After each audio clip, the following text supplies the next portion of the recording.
Et bienvenue dans l'épisode 5. Désolé si je suis un petit peu essoufflé. Je rentre d'une petite rando avec mon père. Donc désolé si mon souffle est un peu saccadé au début. C'est toujours une bonne petite activité à faire avec son père.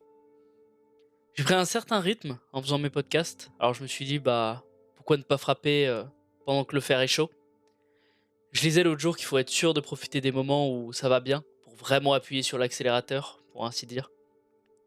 Donc si vous réussissez dans vos relations ou dans votre travail en général, si les temps sont bons, on va dire, rentrez votre foin, tant que le soleil brille, comme dit le proverbe espagnol.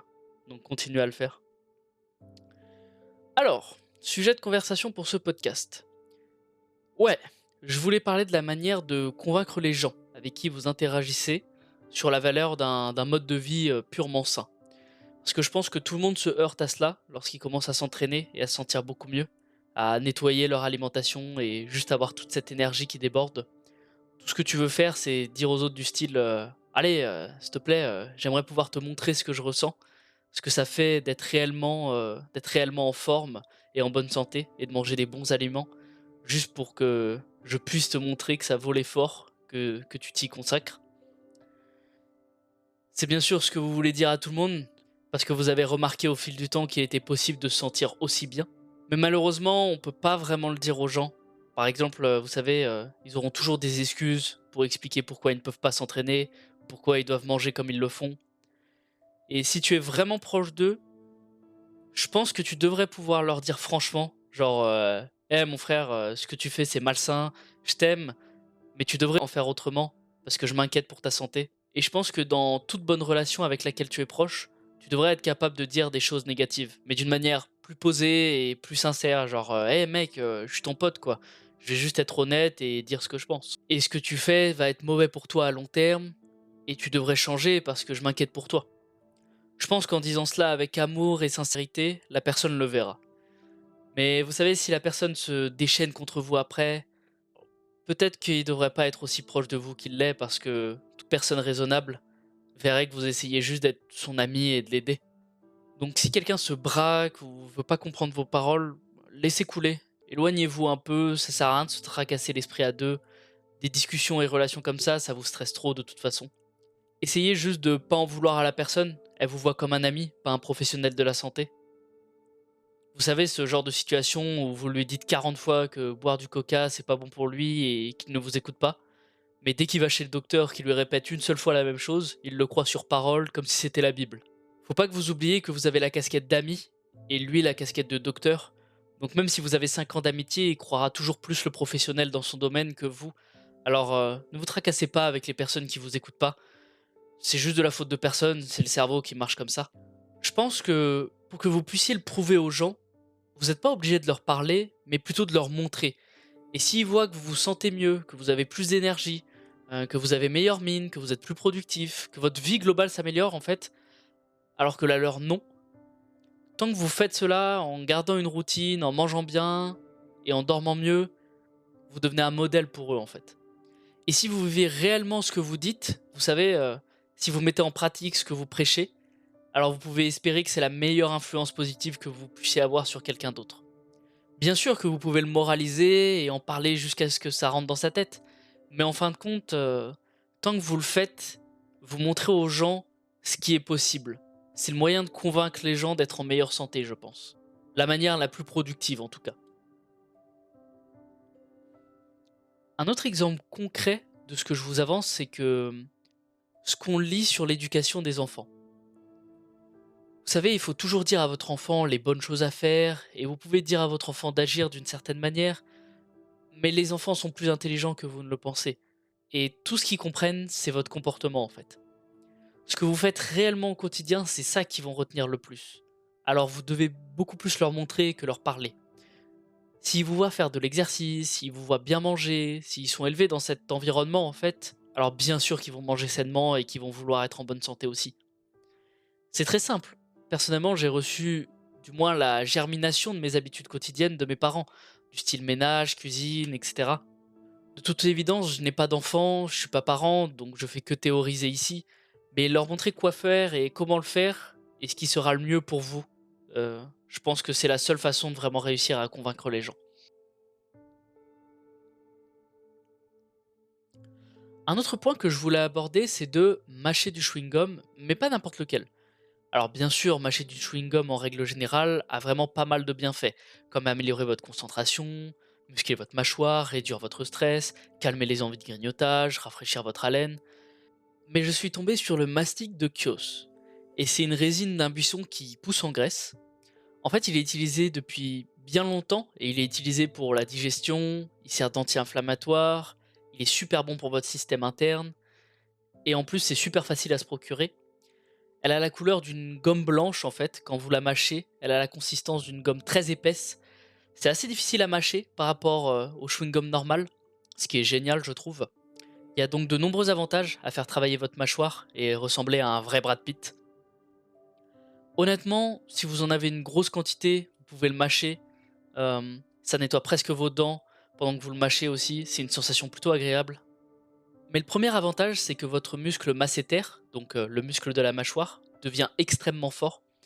J'ai remarqué que manger de la nourriture est plus facile maintenant parce que je dois mâcher cette chose, vous savez, 20 minutes par jour après les repas. Ça aide également si jamais vous avez mal au ventre, des maux de ventre, il vous suffit de mâcher un petit peu de ça. Vous pouvez l'avaler, de toute façon c'est comestible, pas comme les autres chewing-gums avec du goudron à l'intérieur. Ça calmera votre estomac en 15 minutes, c'est vraiment cool. Ça a un bon goût en plus, c'est pas du tout sucré, et ce qui est tout aussi agréable. J'aime énormément le chewing-gum, mais honnêtement, ceux à la menthe avec des faux édulcorants, avec toujours du sucre dedans, ça va pas vous tuer, mais ouais, le chewing-gum normal, c'est trop sucré pour moi. Donc j'aime cette variante qui fonctionne un petit peu comme un chewing-gum sain. En tout cas, il y a de nombreux avantages différents. Vous pouvez les rechercher sur Google et vous renseigner vous-même. Mais n'hésitez pas à vous le commander en Grèce si vous avez l'occasion. Évidemment, c'est un petit peu plus cher, mais franchement, ça vaut le coup, je pense. Je jetterai un œil dessus si je trouve des meilleures adresses dessus, voire même si je peux en proposer. Alors jetez-y un œil si vous voulez avoir une belle mâchoire levée. Un autre produit que j'aime énormément, c'est les clous de girofle à mâcher. Après m'être brossé les dents, j'aime bien en mâchouiller quelques-uns. Ça a des propriétés antioxydantes, des effets anti-inflammatoires aussi. Ça soulage la douleur dentaire et la digestion. Ça a des propriétés antibactériennes pour les gencives et ça aide à réguler la glycémie dans le corps. Donc c'est bon pour le diabète en plus. C'est une bonne alternative à prendre juste après manger ou le brossage de dents également. Un autre point aussi que je voulais aborder également, c'est la force et la flexibilité. J'en avais parlé dans mon podcast avec Swiss Athlete et celui solo où je parlais sur la testostérone aussi. Je voulais surtout parler du contrôle pendant votre exercice au poids du corps. J'ai fait beaucoup de pompes récemment dans le cadre de ma routine, en dehors de la salle de sport. Vous pouvez les faire n'importe où, c'est un excellent exercice pour le haut du corps, je trouve. La force corporelle relative, et c'est vraiment quelque chose que vous devriez également entraîner.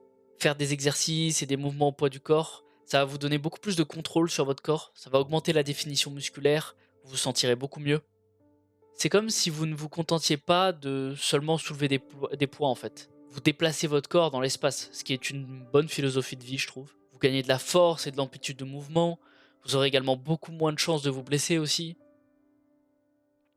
Un autre aspect positif, c'est aussi les étirements. Avec les étirements, je trouve que vous êtes beaucoup moins susceptible de vous faire mal parce que votre corps a déjà été très tendu auparavant. Fondamentalement, la flexibilité, ça vous donne un vrai contrôle sur les étirements étendus. Par exemple, c'est bien beau de se concentrer sur des positions d'étirement, mais la manipulation consciente du muscle et la sensation de cet ischio-jambier supplémentaire que vous avez en quelque sorte débloqué en s'étirant et en prenant vraiment un contrôle conscient de cela, ça va beaucoup améliorer votre flexibilité et vous faire sentir beaucoup mieux et moins raide. Franchement, j'espère que tout le monde s'étire beaucoup en ce moment. Je le rabâche très souvent sur ces derniers podcasts, mais je trouve que c'est vraiment important. C'est l'une des meilleures choses que vous puissiez faire pour votre corps. Vous n'avez rien d'autre à faire. Je vous recommande fortement de le faire avant de vous coucher, au minimum, et également le matin, comme pour vous échauffer avant la journée. Ça vous prend littéralement, allez, entre 5 et 15 minutes. Il vous suffit de vous mettre au sol, de faire quelques étirements des ischio-jambiers. Je fais quelques pompes légères, quelques squats aériens légers, je m'assois dans un squat profond. Faites-le autant que vous le pouvez, et tant que vous faites cela régulièrement, vous allez gagner en flexibilité, vous allez vous échauffer et obtenir des articulations prêtes pour la journée. C'est surtout le plus important, comme on avait dit avec Swiss Athlete. Le muscle en soi, il se développe naturellement. C'est surtout au niveau des tendons et des articulations qu'il faut renforcer. Il y a moins de risques de vous blesser en faisant ces choses aléatoires à la maison, on va dire. On On va dire qu'avec quelques pompes et quelques squats aériens, vous allez jamais vraiment vous blesser à la maison. Et s'étirer avant de se coucher, c'est également très important parce que vous ressentez toute cette tension, en fait, tout ce stress que vous avez en quelque sorte accumulé tout au long de la journée. Vous laissez retomber, en fait. Vos muscles se tendent et vous prenez juste un peu de temps pour aller bien, savoir où vous vous sentez raide, pourquoi vous vous sentez raide, comment essayer de rectifier ça et juste ramener un peu de flexibilité dans votre corps pour que vous soyez le plus relaxé possible avant de vous coucher.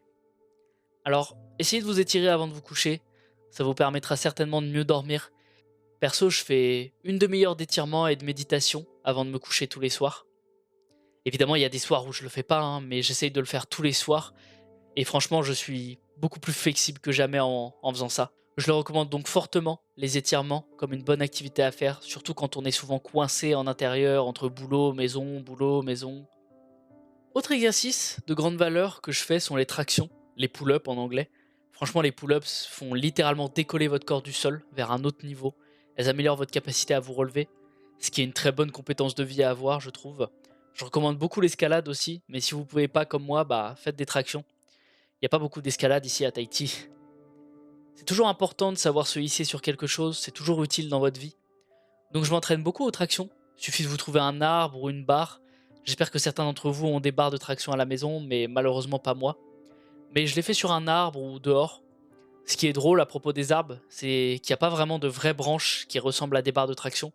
Donc vos doigts et votre poigne doivent s'adapter constamment à une branche plus ou moins tordue, plus ou moins grosse.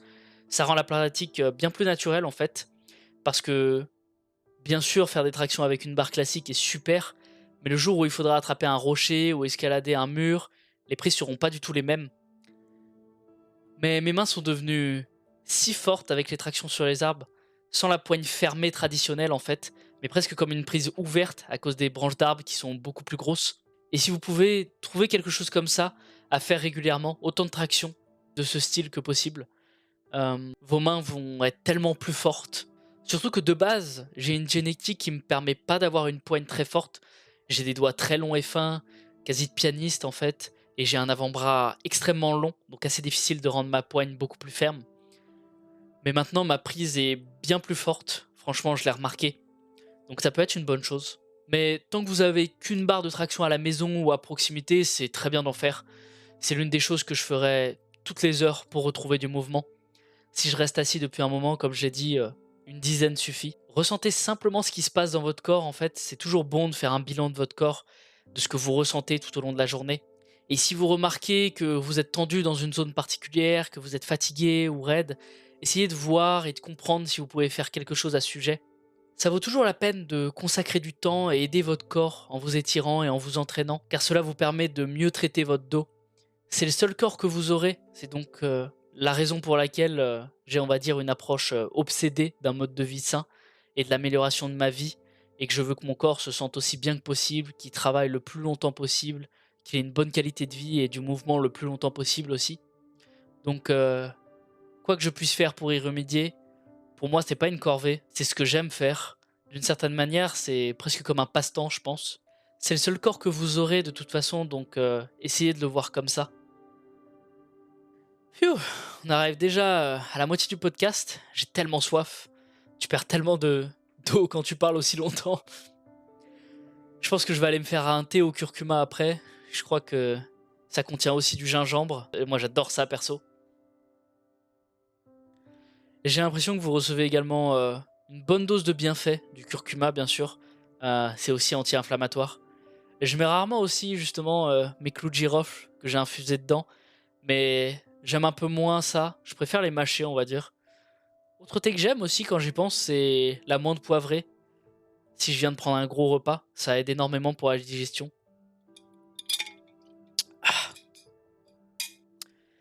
Une chose que je voulais évoquer était cette histoire intéressante d'un gars aussi, qui abordait l'idée de la règle des 5 minutes. La règle des 5 minutes, en fait, c'est le temps que vous accordez pour vous sentir triste et vous apitoyer sur votre sort. Quand les mauvaises choses, entre guillemets, se produisent dans votre vie, ça sert à rien d'être triste plus longtemps que 5 minutes. Tu sais, tu te donnes 5 minutes et tu te dis ok, ça craint, c'est une situation de merde, pauvre de moi, blablabla. Et ensuite, tu sors de ça, de ton système, parce que rester dans cet état d'esprit ne va pas vous aider à sortir de cette situation merdique en fait, à l'améliorer ou à l'atténuer d'aucune circonstance. Vous savez juste vous dire «Ouah, ça craint mec» et cetera, genre ça sert à quoi sérieusement? Donc la règle des 5 minutes, c'est en quelque sorte se dire, «Ouais, peu importe ce qui se passe dans votre vie, vous vous reprenez en main en fait». Bien sûr que les gens me diront toujours: «Ouais, mais Marius, tu penses aux funérailles» ou des choses comme ça. Franchement, pour les circonstances quotidiennes, vous pouvez simplement vous dire: «Bon OK, je suis triste 5 minutes à me lamenter, mais maintenant, continue et essaye de résoudre le problème. Essaye d'améliorer la situation ou laisse tomber, soyez heureux en fait». Surtout que franchement, 90 des mauvaises choses qui vous arrivent, vous les oubliez. Je me souviens vaguement de fois où je rentrais triste parce que j'avais eu des mauvaises notes, mais est-ce que je me souviens de la note? Est-ce que je me souviens de ce qui s'est passé ce jour-là? De ce que ma mère m'a dit en rentrant? Franchement, je vous avoue que je me souviens de quasi rien pour 90 des merdes qui me sont arrivées dans ma vie, parce qu'elles méritent juste pas d'être mémorisées. Surtout que n'oubliez pas que le cerveau retient toujours plus le négatif que le positif. Pour un mec qui fait des vidéos, par exemple, il lui faut une dizaine de bons commentaires pour en effacer un mauvais de sa mémoire. Parce que de toute façon, quand tu t'accroches à la colère, à la tristesse, ça aide personne, encore moins vous. Même si vous vous sentez légitime de le ressentir, c'est toxique pour votre corps. Vous savez, le niveau de stress et de cortisol que sécrète votre cerveau. Vous devez vraiment essayer de voir les choses sous le meilleur jour possible, car sinon vous restez coincé dans votre propre tête et personne ne vous aidera. Donc, la règle des 5 minutes est en quelque sorte la façon dont vous pouvez vous dire d'accord, ayez votre part de tristesse légitime, mais ensuite, continuons notre vie et cherchons d'autres grandes choses qui pourraient arriver. Franchement, ne laissez pas votre cerveau ou un pseudo-hasard dicter vos mouvements, votre parole et votre esprit. Vous savez, une personne qui se casse la jambe ou autre, mais qui se dit OK, ça s'est produit dans ma vie pour de bonnes raisons, de meilleures raisons m'ont conduit à quelque chose ou m'ont donné une leçon. Ces gens vont finir par avoir plus de succès dans la vie que les gens qui se vautrent et pensent oh c'est horrible, malheur à moi, c'est nul. Parce qu'ils seront toujours ouverts à la possibilité d'un potentiel positif en fait. Je vous avoue que la vie, c'est vraiment qu'une question de point de vue. Il y en a qui se lamenteront et seront toujours aigris dans leur vie et ne verront jamais de lumière en eux. Et franchement, ça me rend triste de les voir dans leur propre fardeau. Il faut être ouvert pour recevoir la beauté de votre vie en fait. C'est comme si vous vous étiez fermé et que vous ne vous donnez pas une chance dans quelque chose. Forcément, ça arrivera jamais. Donc voilà la règle idiote des 5 minutes. Pensez-y. C'est pour cela, je trouve que vous devez vous enthousiasmer une fois que vous avez nettoyé votre alimentation et votre quotidien en sport et en étirement. Tiens d'ailleurs, vous m'avez peut-être vu poster des photos de plage à Tahiti. Elles sont magnifiques en plus là-bas. Franchement, la plage est très bonne pour vous pour plusieurs raisons. Premièrement, tu as du soleil. Habituellement, quand tu es à la plage, c'est une journée ensoleillée et tu as les divers bienfaits du soleil. Bienfaits du rythme circadien, le boost de testostérone, le bronzage pour la peau, la vitamine D, tout un tas de bienfaits quoi. Le sable, vous êtes généralement pieds nus et être pieds nus contre la surface de la Terre, c'est vraiment bon pour vous. Vous absorbez les ions négatifs. L'océan lui-même, hein, c'est une source d'ions négatifs. Il y a des avantages dans la cicatrisation des plaies, dans l'anti-inflammation également, dans les ions négatifs, comme je l'ai dit, vous pouvez les rechercher. J'en ai déjà discuté plus en profondeur dans mon podcast avec le druide moderne, et j'ai envoyé une proposition de podcast à une autre personne pour en discuter de la connexion à la Terre et à la nature. J'espère qu'elle me répondra positivement d'ailleurs. Mais en gros, vous recevez la triple dose de santé de la plage. C'est une si bonne sortie que franchement, essayez de l'incorporer dans votre vie si vous êtes sur la côte, profitez-en. Ou si vous avez par exemple des lacs ou des sources en connexion avec la Terre, n'hésitez pas à vous baigner dedans. Il y a évidemment des minéraux dans l'eau et du magnésium. Tous ces minéraux vont être absorbés par la peau et vous vous sentirez généralement beaucoup mieux avec le magnésium. Bien sûr, c'est bon pour la détente, vous vous sentirez toujours plus détendu après la plage. C'est en partie la cause du magnésium présent dans l'eau de mer justement. Donc voilà, la plage, franchement, n'hésitez pas à y aller un maximum quand vous y avez accès. Ça réduit énormément votre stress, ça augmente beaucoup votre testostérone, ça vous fait vraiment une activité complète. Vous gagnez en magnésium avec l'eau de mer, donc allez-y, martelez la plage. Un point assez intéressant que je voulais aborder et que j'avais en partie introduit avec Swiss Athlete dans le dernier podcast, c'était la génétique.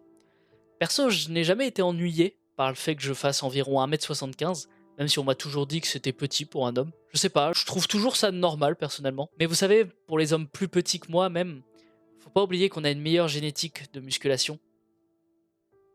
Quand les gens sont petits, ça signifie que leurs muscles sont concentrés sur un cadre plus court, ce qui rend les muscles beaucoup plus gros. En plus, les calories nécessaires pour développer vos muscles sur un corps plus petit sont plus faibles, donc il vous sera plus facile de prendre du poids. En termes de volume brut de nourriture que vous devez manger si vous êtes plus petit, C'est pour ça que par rapport à mes potes, je pouvais toujours perdre ou gagner 5 ou 6 kilos d'un coup et jouer avec mon poids, alors qu'eux, ils gagnaient ou ils perdaient que 2 ou 3 kilos maximum.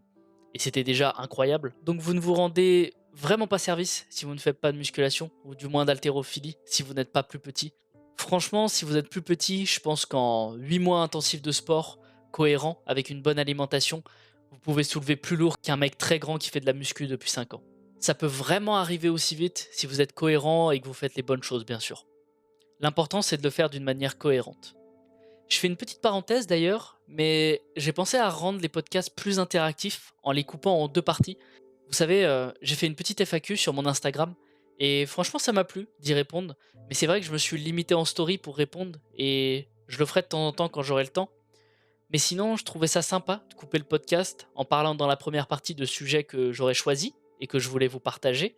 Et dans la seconde partie, prendre des petites questions à vous, genre 2 ou 3, et y répondre bien plus en profondeur, ici, en prenant 5 minutes pour y répondre, plutôt que de vous écrire bêtement en story. Je trouvais ça plus sympa. Donc n'hésitez pas à me le faire part en commentaire ou sur Insta. Je suis plutôt libre dans mes DM actuellement, tant qu'on est en petit comité comme ça, c'est bien plus facile de vous répondre, parce que bien sûr, si le compte grandit, j'aurai beaucoup moins de temps et de place. Je sais que pas mal d'entre vous sont timides à m'écrire en se disant oh là là, ce mec est important, il fait des podcasts avec des gars comme le druide moderne, il habite à Tahiti, d'où il sort. Mais franchement les gars, tant que j'ai même pas 50 abonnés, c'est vraiment le moment d'en profiter et je vous répondrai avec grand plaisir. Donc voilà, pensez-y. Un autre petit point à aborder que j'avais indirectement pointé dans mon podcast sur la testostérone était les filles. Et je voulais aborder en particulier comment attirer entre guillemets la meilleure épouse. Ou même si vous voulez vous trouver un époux, hein, évidemment. Je pense que mon conseil général est de toujours de vous regarder à l'intérieur. Vous améliorer et essayer d'agir d'une manière qui va naturellement attirer le type de fille ou de garçon que vous souhaitez attirer, ou même tout simplement le type de personne que vous souhaitez. C'est-à-dire que ça peut être au niveau des amis, au niveau des connaissances, au niveau du cercle en règle générale. Ce qui signifie vous imposer des normes plus élevées si vous souhaitez un partenaire de meilleure qualité. C'est un peu comme ça que ça fonctionne. Vous savez, si vous traînez dans les bars, que vous allez fumer, que vous sortez en soirée, vous allez naturellement tomber sur les mêmes types de personnes. Ne vous attendez pas à avoir une femme qui sache faire la cuisine et le ménage si c'est le bordel constant chez vous. Donc j'agis un peu comme une sorte de CV, du style ok, qu'est-ce que j'ai sur mon profil? Je sais faire la cuisine, le repassage, je fais le ménage une fois par semaine, je sais tenir une maison, je fais du sport, je mange sainement. Dans ce cas-là, ne cherchez pas une femme qui n'a pas au moins ces 6 critères, car vous les avez. Lorsque vous prenez soin de vous, vous voulez vraiment un partenaire qui le fasse aussi, donc c'est assez juste. Vous savez, c'est presque comme un intérêt commun, hein. Mais en termes de rechercher une fille, si vous vous améliorez toujours, vous êtes social, vous sortez, je pense que vous dégagerez naturellement la bonne énergie pour que les choses vous reviennent d'une certaine bonne manière et que vous rencontriez quelqu'un. Évidemment, pas si vous êtes assis dans votre chambre, pas si vous ne faites pas de choses sociales, mais je crois que tant que vous agissez de la bonne manière, ces choses ont un moyen d'attirer et d'augmenter votre bonne vibe autour des gens. De toute façon, les gens le ressentent en fait quand vous êtes posé. Ça signifie que vous augmentez votre niveau de conscience, votre niveau de réflexion, et cela commence généralement par prendre conscience de vos pensées. Prendre conscience que vos pensées sont des pensées qui vous viennent à l'esprit et que vous êtes séparé en fait de celles-ci.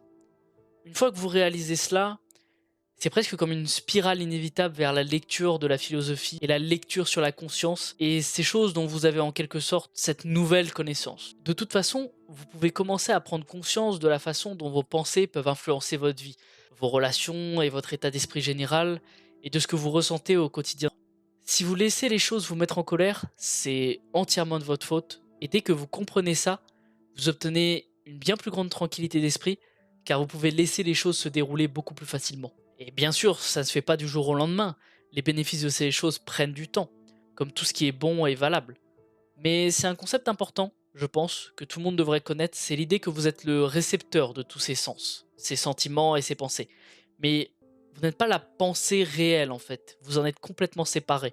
Vous êtes celui qui expérimente la pensée, qui expérimente les sensations, les sens qui entrent dans le cerveau ou ailleurs. Mais une fois que vous réalisez ça, vous vous laissez pas abattre parce que c'est contagieux. Vous savez qu'en fait vos pensées sont complètement détachées de vous et que vous n'êtes pas obligé d'être trop react en fait. Que dès que vous voyez quelque chose qui vous met en colère, vous vous mettez en colère. Et donc, dans le sens où vous augmentez votre bonne vibe en fait, cette chose en fait de pratiquer un petit peu la conscience, de pas vous mettre en colère contre des choses qui n'ont pas d'importance.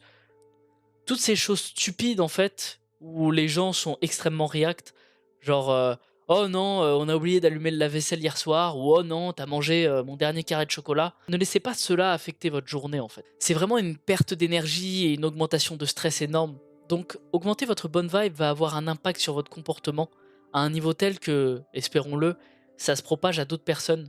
Ils pourront analyser leurs actions et dire, «Hey écoute, ce type est tellement détendu, il semble tellement être plus heureux, comment ça se fait qu'il s'énerve pas?» Soyez un petit peu en fait, pour ceux qui ont la référence du Seigneur des Anneaux, un petit peu comme, le Tom Bombadil en fait, de votre cercle d'amis. En fait, vous voyez bien que tout se répand et c'est un petit peu l'idée d'élever la conscience des gens avec ces idées, du moins de votre entourage. L'idée est de le diffuser au plus grand nombre de personnes possible, d'élever leur bonne vibe, peu importe comment vous voulez l'appeler, leur niveau de conscience, jusqu'au niveau où cela s'empile et nous avons juste cette société qui rebondit sur la conscience et la positivité de chacun. J'avoue que j'ai peut-être pas vraiment été clair, mais pour ceux qui perçoivent pas vraiment ce que je veux dire, prenez-le dans l'autre sens. Vous avez jamais remarqué, par exemple, sur un groupe qui veut avancer sur un projet, que la majorité bosse, mais qu'il y en a toujours un ou deux qui foutent rien et ça fout un bordel et un coup au moral au groupe? Je pense que les esprits et les consciences des gens sont intrinsèquement liés et que c'est un effet mouton qui se propage sur notre race en fait. À nous de décider en fait si on veut tourner cet effet d'un point de vue positif ou négatif. Donc essayez d'être cette source d'énergie dans votre communauté, où que vous soyez, pour votre famille, les gens que vous appréciez. Les gens apprécient toujours le gars dans le groupe ou la fille qui est dans le groupe qui dit «Oh bah c'est bon, ça a pas d'importance, passons à autre chose et on sera meilleur la prochaine fois» ou «Essayons de régler le problème». Essayez d'être cette personne qui rigole un petit peu de tout, qui est toujours dans cette bonne vibe en fait. Vous savez, personne n'aime les gars qui se plaignent toujours et qui sont bouleversés par les situations autour d'eux ou en eux. Franchement, les gars, vous aidez pas. Franchement, si se plaindre aide, ok, va te plaindre, va pour ta vie. Mais tu sais bien que c'est pas le cas. Alors oui, arrêtez d'être react, arrêtez de laisser des choses qui n'ont pas d'importance et qui vous affectent. C'est essentiellement le résumé de ça. J'espère vous avoir aidé à concevoir cette idée. Vivez simplement, pas seulement au niveau du matériel, mais surtout au niveau de la conscience en fait. Dites-vous que si vous vous êtes pas fait votre café ce matin, qu'est-ce que ça va changer à votre vie? Donc voilà, c'est une idée globale, j'espère avoir été assez clair dessus.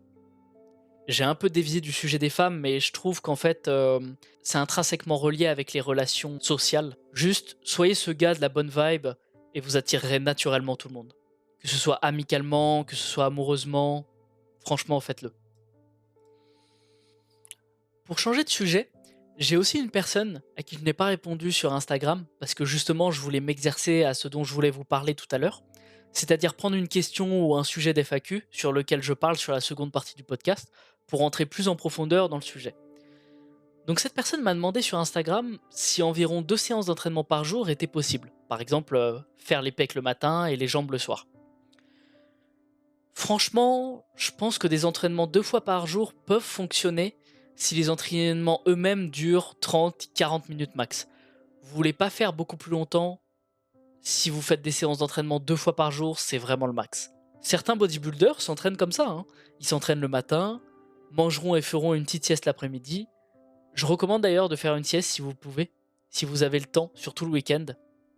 Levez-vous un petit peu plus tôt, terminez votre travail, dépensez votre énergie, déjeunez, restez un moment au soleil, faites une sieste, et puis retournez encore travailler quelques heures. Je pense d'ailleurs que c'est les meilleurs horaires en fait. Si je pouvais choisir mon emploi du temps, c'est ce que je ferais. Ce serait me lever décemment tôt, à 6 heures du matin, travailler jusqu'à 10-11 heures max.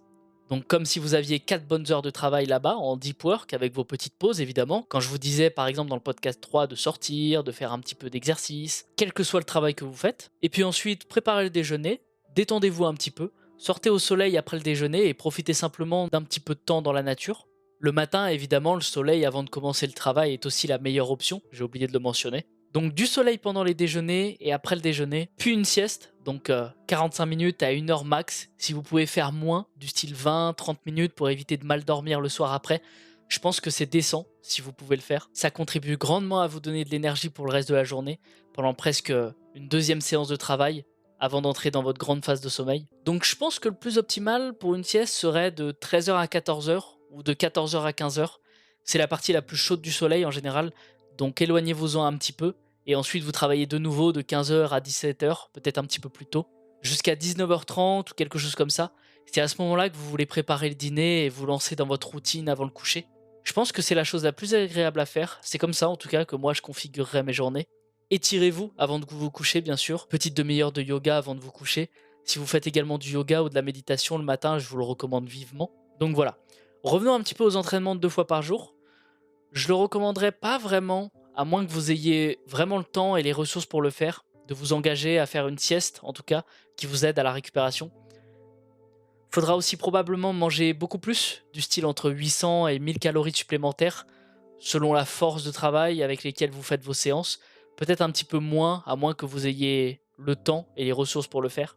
Certains culturistes de haut niveau le font, hein, mais c'est leur travail à temps plein. Donc voilà, je pense que des séances d'entraînement 2 fois par jour, c'est peut-être pas la meilleure chose à faire. Sauf si vous avez vraiment le temps et les ressources pour le faire. Enfin voilà, je pense que ça suffira pour l'épisode 5. Merci d'avoir écouté. Si vous écoutez sur SoundCloud, bah merci de vous être abonné. C'est cool de voir quelques-uns d'entre vous s'abonner. Vous pouvez contribuer comme ça si vous le souhaitez.